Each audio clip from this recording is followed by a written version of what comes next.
Amém, irmãos? Gostaria de convidá-los a abrirem comigo suas Bíblias, o Evangelho de Mateus. Evangelho de Mateus, capítulo 2.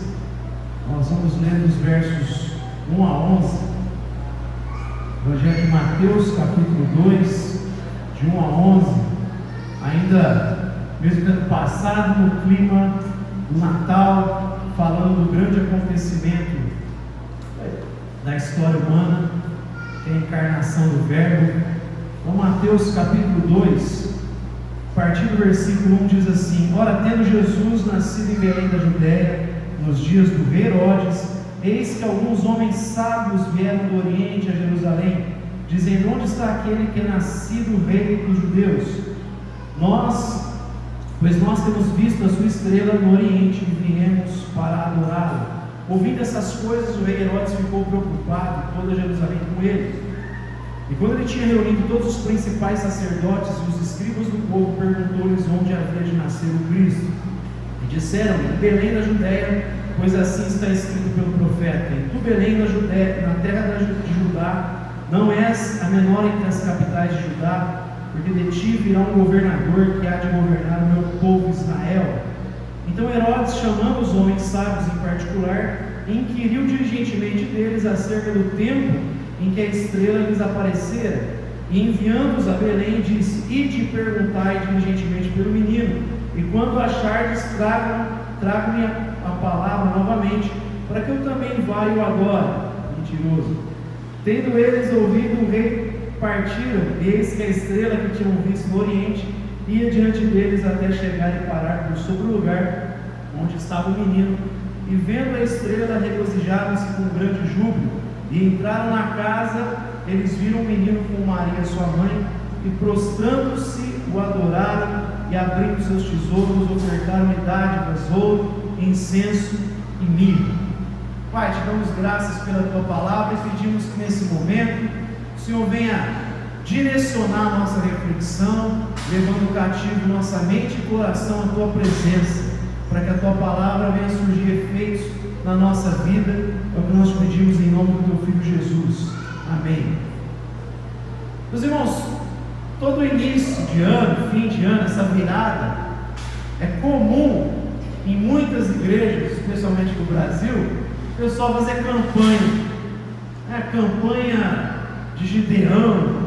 Aí pedem oferta para a igreja, para os irmãos se envolverem. Será a campanha da vitória, o ano de vitória de 2025, ou a campanha de Josué, onde o pessoal vai conquistar a sua herança. E a gente vê assim, o que não falta é criatividade para esse povo envolver a igreja, e especialmente o bolso dos irmãos.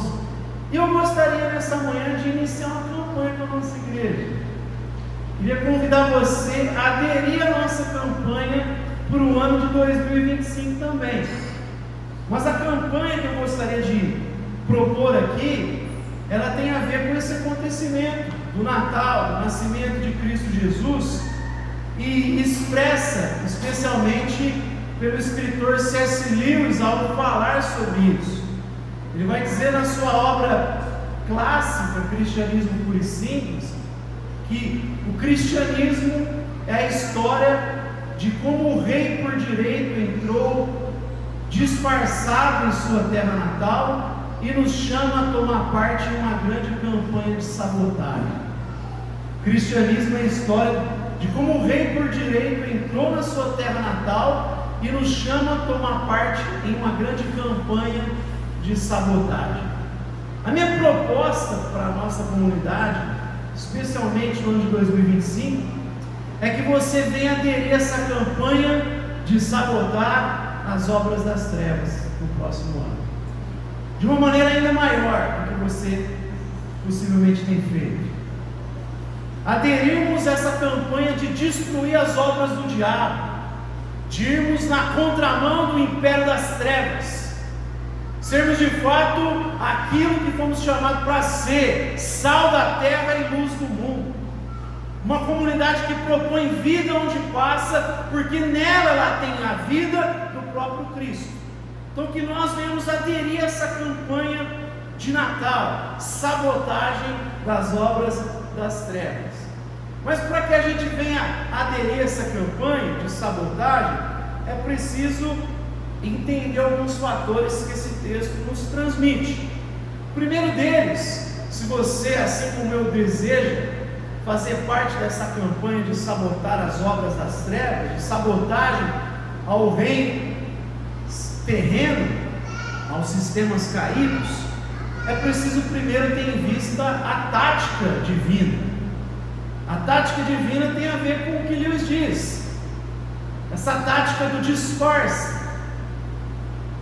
É curioso porque a impressão que me passa é que o nosso Deus, quando vai colocar em ação o maior propósito da história humana, não existe empreendimento comparado à encarnação do Verbo, não existe missão comparada a isso. Esse é o maior empreendimento, a maior missão, o maior plano da história humana. E quando Deus faz isso, coloca em ação isso, a impressão que passa é que Deus assim não escuta esse pessoal da publicidade, da propaganda. Parece que ele descarta essa turma. Parece que ele não se importa muito com os marqueteiros, né? Porque o pessoal, quando traz, ele tem todas as estratégias de engajamento, impulsionamento, de atenção, e Deus não faz nada disso. Porque no primeiro lugar, a própria forma com que ele coloca em ação esse empreendimento vai na contramão daquilo que a gente entende.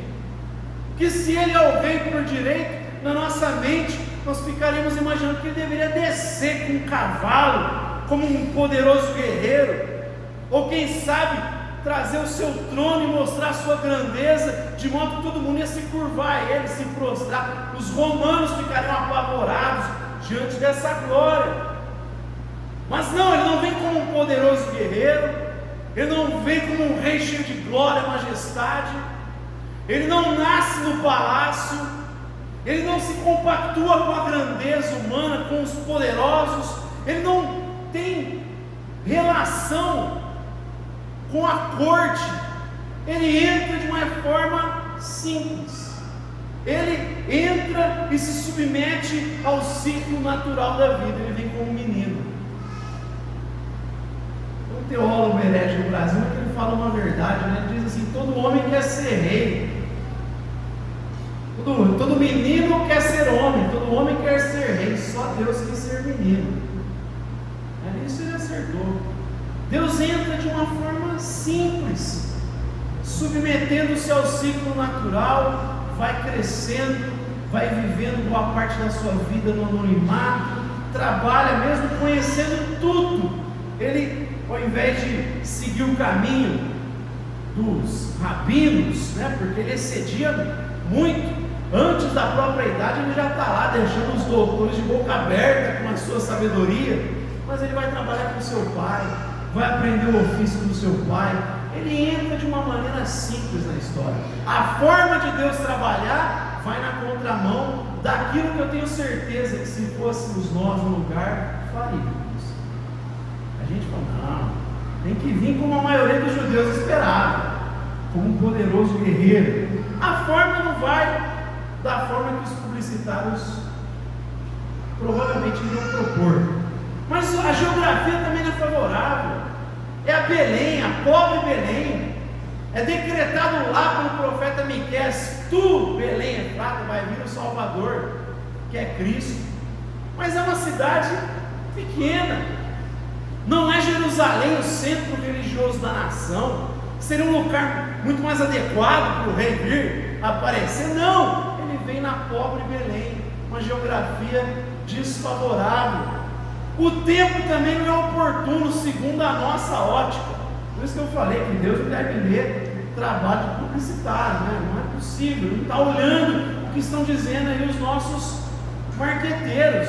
Deus precisava fazer um curso com eles para dar ação a esse empreendimento, porque o momento é de opressão romana, é de jugo romano, é de um dos impérios mais poderosos da história humana, e Jerusalém, Israel, está ali sob o jugo romano, debaixo do domínio romano. Depois de um período de tantas guerras, de tantas rebeliões, a revolução dos Macabeus, a revolta dos Macabeus, muitas áreas de Israel completamente devastadas, inclusive na identidade do povo, e Deus vem nesse momento desfavorável, não um momento de prosperidade, de abundância para Israel, onde ela exerce a sua liberdade, a sua autonomia. Não, ele vem num tempo complicado, ou seja, nada disso, a forma, a geografia, nada do tempo, nada disso ajuda. E isso, meus irmãos, deve trazer primeiro uma aplicação para a nossa vida. Primeiro, a gente tem que ter em mente que não existe para nós tempo desfavorável. Ah, Deus, é difícil, a minha vida é complicada. Para você fazer algo diante de Deus, não existe tempo complicado que impeça o agir de Deus na nossa vida, que impossibilite Deus de agir. Nossa, o momento que eu estou vivendo não é bom, pastor, minha vida está complicada. Não existe tempo complicado quando Deus quer agir. Se Deus vai agir, não tem nada que possa impedir o que Ele quer fazer na sua vida, através de você. Não existe esse papo de tempo complicado. Pastor, o momento no Brasil é complicado, difícil.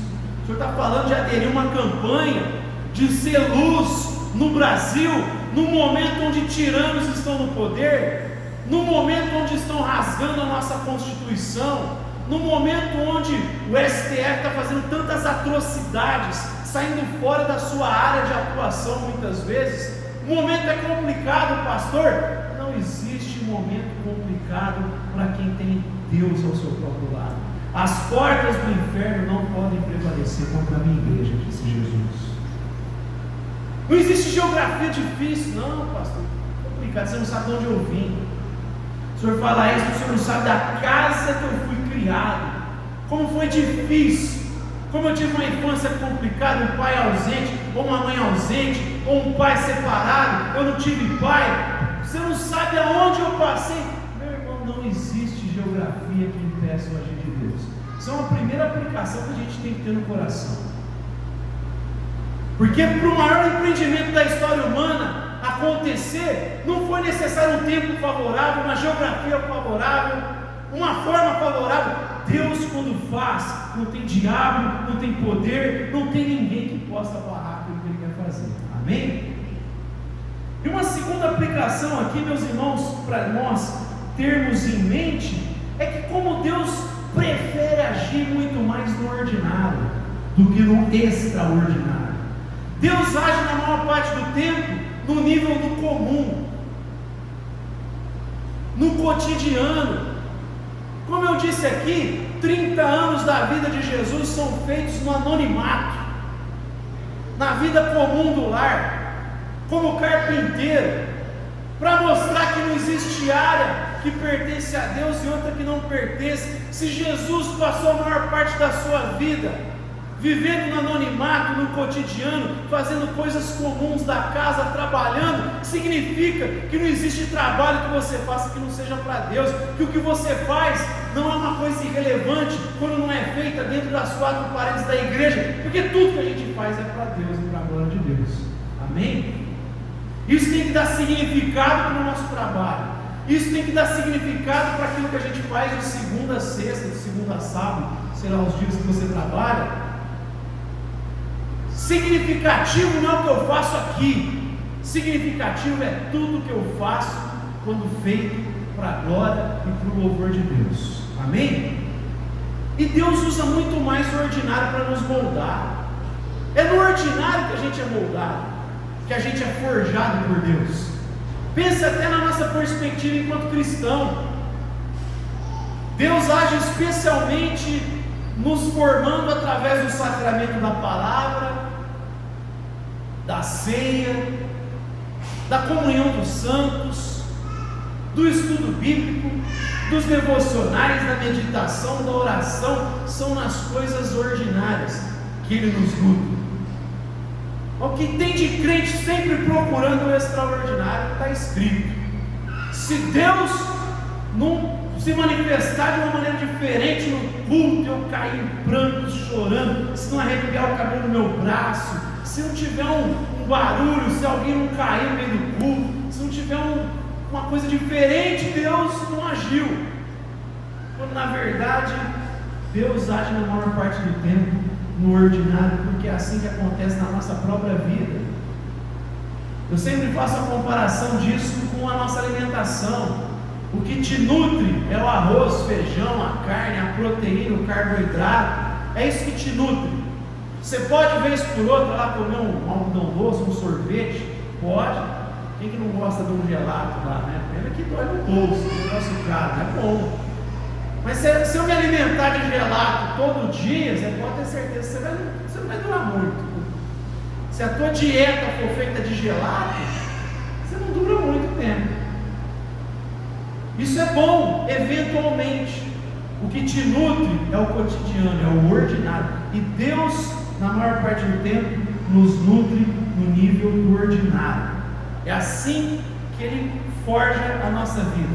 É palavra, é o sacramento da ceia, é nós estarmos juntos em comunhão, são as suas disciplinas espirituais, a oração, as disciplinas interiores, orando, as disciplinas exteriores, você sendo generoso, você ofertando a vida do próximo, você sendo uma pessoa caridosa, e as disciplinas comunitárias, o culto público. É isso que vai nos nutrir, e é dessa forma que Deus age na maior parte do tempo. Tish Warren, ela vai dizer assim no seu livro Liturgia do Ordinário: os anos ordinários de Cristo são parte da história da nossa redenção. Por causa da encarnação e desses longos e esquecidos anos da vida de Jesus, as nossas vidas pequenas e normais importam. Se Cristo foi um carpinteiro, todos nós que estamos em Cristo vemos que o nosso trabalho é santificado e consagrado. Se Cristo passou um tempo em obscuridade, então há uma dignidade infinita na obscuridade. Se Cristo passou a maior parte da sua vida de forma cotidiana, então a vida toda está sob o seu senhorio, não uma atividade pequena demais ou rotineira demais para refletir a glória e a dignidade de Deus. Arrumar a cama é tão santo como nós fazemos qualquer outra coisa que você taxa como mais piedosa geralmente. Vamos para o estudo lá dos irmãos, fazer com essa consciência. Tudo isso ganha uma nova perspectiva a partir do reino de Deus. É no ordinário. Porque vale eu levantar aqui um ponto. A nossa geração parece que ela foi bombardeada com aquela ideia de querer ser o grande servo de Deus no Brasil, o grande servo de Deus no mundo. Todo mundo fica assim com uma tentação de ser Billy Graham, ser John Wesley. Glória a Deus por esses homens que Deus levanta na história, mas a maior parte dos cristãos são anônimos. A maior parte deles são anônimos. Alguns a gente lembra, estão aqui estampados lá de fora da nossa igreja: João Calvino, Lutero, Martin Luther King, William Wilberforce. A gente poderia citar vários outros grandes homens que fizeram a diferença na história, mas a maior parte dos cristãos são anônimos. Uma certa ocasião aqui eu preguei sobre um texto de Juízes falando de um período comum. Não foi um período de Gideão, de Sansão, foi um período que não fala absolutamente nada. Os homens viveram, andaram com Deus, mas não registra nada de diferente, nada de E a gente tem que aprender a ser satisfeito em Deus se a nossa vida for assim, ordinária, mas debaixo do senhorio de Cristo Jesus. Amém? Não precisa ficar preso nessa tentação de querer ser o grande homem de Deus no Brasil, o grande homem de Deus em Ribeirão Preto, o grande servo de Deus. O que importa é aquilo que Deus fala ao nosso respeito. Amém? Ela vai falar ainda no seu livro, olha aqui só que curioso: ao invés do foco do culto estar no que nos nutre, a saber, a palavra do sacramento, o foco se tornou no que vende. Empolgação, aventura, uma experiência espiritual calorosa e impressionante. A experiência individual da adoração, uma noção subjetiva do seu encontro com Deus, se tornou a peça central da vida cristã. Então, ao invés do foco estar na palavra, no sacramento, se tornou naquilo que vem de empolgação. Se o Jonas e eu começarmos a vender empolgação, eu tenho certeza que é fácil encher a igreja. O que tem de gente que gosta de empolgação? É só a gente apagar a luz, de repente pintar de preto de tudo. Aí a gente põe a luz, cria aquele climinha. As músicas sempre em notas menores, né? Para mexer mais, né? Sempre põe lá um dó menor, um lá menor, que mexe mais com a gente, deixa aquele ambiente bem sentimentalista. A gente pode citar umas frases soltas, uns clichês. A galera gosta disso. Oh! Não quer dizer nada, né? O louvor passou, uou! E a gente vai formando os nossos jargões. É Deus na terra, é umas coisas que eu ouço aqui na cidade. É fácil encher a igreja desse jeito. É só vender empolgação, é só vender aquilo que a sociedade pós-moderna já está habituada, porque a sociedade pós-moderna é a sociedade de que tudo é relativo, ela já é formada no subjetivismo, no individualismo. Então eu só vou fazer eco porque já está sendo feito há 30, 40 anos. É só seguir o sistema desse mundo. Você vê que quando a gente denuncia essas coisas na igreja, o pessoal nem se dá conta de que eles estão reverberando exatamente o espírito da época. Os Einstein, aquilo que a Bíblia fala para a gente fugir, não se amoldar. Essas igrejas estão amoldadas ao espírito da época, porque é o que elas propagam, é subjetivismo, individualismo, é essa perda da consciência do coletivo. Por isso que o Paulo Borges Jr. fala que os cultos se tornaram raves, que não é porque tem um monte de gente, mas é a celebração coletiva da individualidade. Está todo mundo buscando Deus. Eu quero, se Deus tocar em alguém, que seja eu aqui. Eu quero eu. Fala comigo, Senhor. E aí é maluquice, porque fala uma coisa, cada um entende um. Não, Deus falou comigo isso. É uma coisa impressionante. Mas o texto não falou isso, não é? Deus falou isso comigo. Então é por conta dessas coisas. A gente aprende aqui logo de cara com essa tática divina do disfarce. Nós aprendemos que, primeiro, não há maneiras, não há tempo, não há geografia que barre a ação de Deus. A gente tem que ter essa convicção no coração. Por isso a gente tem que crer sempre. Por isso que a nossa fé traz esperança, ousadia e coragem. Segundo, Deus nos nutre no cotidiano, no ordinário. Para aderir a essa campanha, agora eu vou tentar ser mais sucinto, é preciso ser consciente da tensão que existe. Então primeiro a gente viu aqui Deus entrando na história como um bebê, mas no segundo momento, para aderir a essa campanha de sabotagem, eu preciso ser consciente que isso vai me colocar diante de uma tensão. Nós estamos diante de dois sistemas, o sistema babilônico e o sistema divino. Não é por acaso que quando os magos chegam, começa a perturbar e tirar a paz do Herodes. As autoridades ficam, o que é isso? Que negócio é esse de um rei aí que vocês estão falando? Mexe com a estrutura, as autoridades ficam incomodadas. Por isso que eu falei, quando o Herodes falou, quando você achar, me fala para eu ir lá adorar. Mentira. Ele quer se livrar de um possível concorrente. O cristianismo sempre vai colocar você diante de tensão. Não tem como ser cristão e ter paz no sistema desse mundo, não dá. Sempre vai te colocar diante de um conflito. Por isso que andar com Cristo demanda coragem de nós. Vai demandar coragem. Nós estamos servindo ao Deus que está desfazendo as obras do diabo. Eu vim para desfazer as obras do maligno, disse Jesus. Aliás, João vai falar na sua primeira carta, capítulo 3, verso 8, que o Filho de Deus veio destruir, desfazer, e a palavra lá no grego curioso, que é como se fosse desamarrar, libertar, trazer libertação. A gente fala que está amarrado, Jesus veio desamarrar, na verdade, ele veio desfazer, ele veio destruir, veio trazer libertação. Ou seja, de um lado tem um sistema que Jesus falou que a principal característica dele é a mentira e o assassinato. Quando ele fala para os fariseus, vocês são iguais ao seu pai, porque ele é o pai da mentira, e tudo que ele faz causa assassinato, ele é assassino desde o início. Você está diante de um império de morte e mentira, e você está propagando, representando um outro império que é o da vida e da verdade. Isso vai te colocar diante de uma tensão sempre.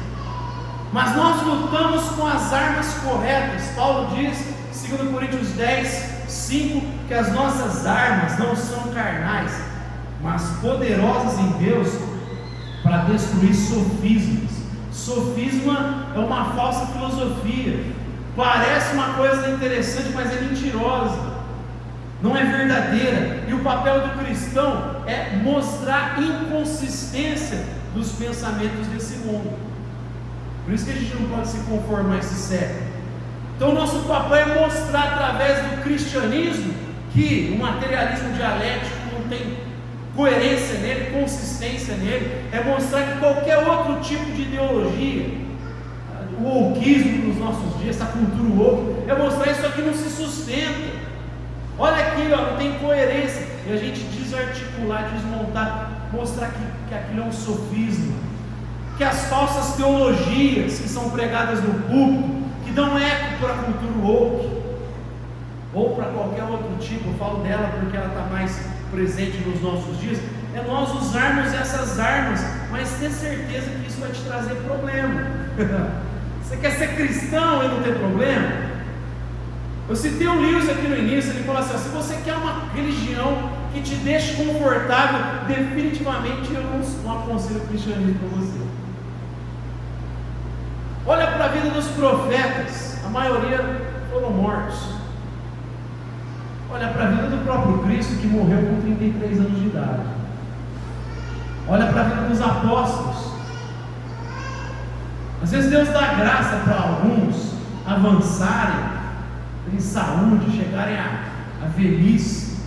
Eu oro para chegar bastante. Quem sabe, imagina marcar 3 dígitos, 100, mas boa parte deles está com a corda no pescoço, porque estão confrontando os poderes das trevas, e isso vai colocar a gente diante de tensão. Então a segunda coisa, você quer fazer parte dessa campanha de sabotagem, você quer aderir, tenha consciência que isso vai te colocar diante de uma tensão. Terceiro, é necessário disposição para adorar. Nós lemos aqui que os magos vindos do Oriente foram procurando Jesus, falaram para o Herodes, ele falou: quando vocês encontrarem, me avisem. Falaram que era em Belém, eles vão a Belém. A gente fica com a impressão que eles encontraram Jesus na manjedoura. O texto fala que eles encontraram Jesus em casa. Em casa. Se a gente olhar mais ou menos todos os textos dos evangelhos, possivelmente Jesus nasce em Belém, vai para Galileia um tempo, volta para Belém quando eles encontram Jesus, e aí depois ele é avisado para ir para o Egito. Possivelmente alguns vão dizer quase com 2 anos de idade. É por isso que Herodes faz um cálculo e manda matar as crianças de 2 anos para baixo. Não foi na manjedoura que os magos, quem encontrou na manjedoura foram os pastores. Os magos encontraram meses ou até 2 anos depois. Ou seja, foi necessário disposição para adorar Jesus. Demorou para encontrar Jesus, teve esforço, teve gasto, teve investimento. Seguir Jesus, aderir a essa campanha vai demandar de nós também essa disposição, meus irmãos. Não tem como andar com Jesus sem você estar disposto a entregar a sua própria vida. Tem um texto que fica bem claro quando Jesus fala com candidatos a segui-lo, ao discipulado. O primeiro diz: Senhor, eu vou te seguir, mas primeiro deixa eu sepultar o meu pai. Aliás, desculpa, o primeiro Jesus fala assim: me segue. O sujeito fala para Jesus: eu quero te seguir. Jesus fala assim: as raposas têm suas tocas, as aves dos céus têm os seus ninhos, mas o Filho do Homem não tem onde reclinar a cabeça. Ou seja, seguir Jesus é desconfortável. Até raposa e ave tem lugar de conforto, e o Filho do Homem não. Não é confortável andar com Jesus. Ele já está deixando claro, ó. Rapaz, não vem com essa ideia da teologia da prosperidade. Jesus, se fosse na versão atual, Jesus ia falar para o cara: ó, você só livra dessa ideia aí da teologia da prosperidade, essa teologia do palácio aí que você foi gerado, porque me seguir não vai te levar para a suíte presidencial, não, amigo. Não vai ter colchãozinho d'água, banheiro, ou possivelmente um apartamentinho. Não é fácil me seguir. Desconforto. Segundo candidato, ele fala assim: eu vou te seguir, mas deixa eu sepultar o meu pai. Deixa que os mortos sepultem os próprios mortos. Você vai e anuncia o reino de Deus. Dilemas. O reino de Deus tem prioridade a qualquer outra coisa, porque ele é urgente, porque se trata de uma necessidade eterna espiritual, e ele traz desgaste, porque tem que ter constância, foco, e a gente não pode parar. Aquele que põe a mão no arado e olha para trás não é apto para o reino dos céus. Você parou para pensar que Jesus, entre os seus 30 e 33 anos de idade, foi visto como uma pessoa muito mais velha? E tem um momento que ele está pregando e o pessoal fala assim, ele fala assim: antes de Abraão eu sou. Como você pode dizer que você é antes de Abraão? Você não tem nem 50 anos. Pô, você tem 30 anos, falar, você não tem nem, falaria, você não tem 40, 30, você não tem 50, possivelmente, justamente derrubado, sem aparência. Porque a vida que Jesus se colocou, aquela de desgaste, de entrega, de não ter tempo às vezes para comer. Tem um texto que fala assim: a família de Jesus foi tentar interditá-lo, porque achou que ele estava fora de si, que ele tinha enlouquecido, porque ele não parava nem para comer, porque ele estava atendendo a multidão. Tem gente precisando de cura, de palavra, de socorro, e aí ele não parava para comer. Possivelmente essa vida de Jesus trouxe muito desgaste físico, que dava uma aparência de mais velho para ele. Traz desgaste. Então tem que ter disposição, meu irmão. Se você quer adorar Jesus, tem que ter disposição. É a terceira coisa aí, se você quer aderir a essa campanha de sabotagem. Você vê que não é tão atrativa essa campanha, né? O pessoal fala: dá dinheiro que Deus vai te devolver 20 vezes mais em 2025. Eu estou propondo uma campanha que não é muito legal, né? Você está falando: pô, pastor, que campanha que é essa? Primeiro, essa campanha aí, o Senhor disse para nós que ela vai meio na contramão, não traz holofote, é no ordinário, ela traz tensão, tem que ter muita disposição. É exatamente isso, meus irmãos. Penúltimo, você precisa ter consciência da identidade de Cristo. Só dá para ter disposição quem sabe quem é Cristo. E a gente fica sabendo de quem é Cristo pelos presentes que os magos apresentam: incenso, mirra e ouro. E cada um desses presentes aponta para um aspecto de quem é Jesus. Incenso, Jesus é o sumo sacerdote, aponta para o ofício sacerdotal. No Antigo Testamento, o sacerdote ficava entre Deus e o povo e apresentava sacrifícios em favor do povo, pelos pecados do povo, pelos seus próprios pecados. Mas aquilo amenizava um pouco a consciência, não trazia cura efetiva. Jesus é o sumo sacerdote uma vez por todas. É por isso que a parte da lei do aspecto cerimonial foi abolida, porque Jesus apresentou o sacrifício definitivo, de uma vez por todas. Ele mesmo se ofereceu para o Pai. Então ele é o sumo sacerdote. Não há como chegar a Deus se não for através de Cristo. Há um só Deus e um só mediador entre Deus e os homens, Cristo Jesus. É o anúncio de que só em Jesus nós temos salvação. O primeiro presente aponta para o aspecto do Cristo Salvador. Ele veio nos salvar, ele é o nosso sacerdote. Mas ele recebe também ouro, aponta para a função do rei. Ele governa com majestade, tudo pertence a ele, porque tudo foi criado por meio dele e vai servir para a glória dele. Por isso que não tem como ficar separado. Jesus é meu Salvador, mas não é meu Senhor. Não tem como. Ele é Salvador e Senhor. Se ele não é Senhor, não é nada. E o que talvez deliga para os dois é a gente pensar num aspecto aqui da mirra, que aponta para o papel profético da palavra, que representa a própria vontade de Deus. Então não tem como a gente ficar desassociando Jesus. Eu sirvo o sumo sacerdote que salvou a minha vida, que é o rei por direito, que trouxe a vontade de Deus como deve ser vivida por cada um de nós. Todos esses papéis, eles se unem na pessoa de Cristo Jesus. No Antigo Testamento era separado. Olha então onde que os modelos ocidentais de uma democracia, não como é feita hoje, uma social-democracia, os modelos foram se inspirar nos poderes divididos. Por que era necessário ter um sacerdote, um profeta e um rei? Porque como o poder corrompe, o poder absoluto vai corromper absolutamente. Se ficar em uma pessoa só carnal, finita, aí vai dar problema, com certeza. Então era necessário ter o rei, o sacerdote cuidando do aspecto da religião, e o profeta para falar assim: ó, vocês não estão observando a Constituição lá. Deuteronômio não fala isso. Você está errando, vocês não estão olhando. Então o profeta era o que ia denunciar. Alguns momentos o sacerdote estava mancomunado com o rei, e aí Deus tinha que levantar o profeta, como foi no caso de Amós. Nem profeta era vaqueiro, cultivava figo, e Deus chama ele e fala: vai lá denunciar em Samaria o que eles estão fazendo.